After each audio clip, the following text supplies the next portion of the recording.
Testing of Hyundai HGN16 air circuit breaker.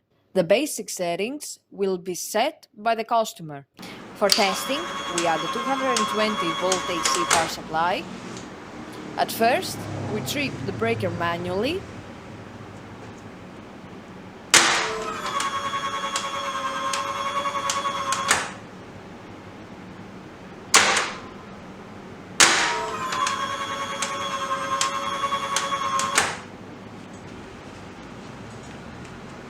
Then we trip the breaker with the help of the UVT.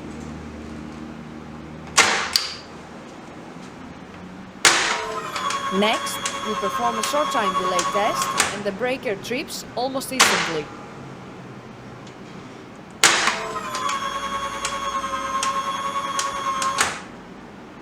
Lastly, we perform a long time delay test and the breaker trips after about 15 seconds.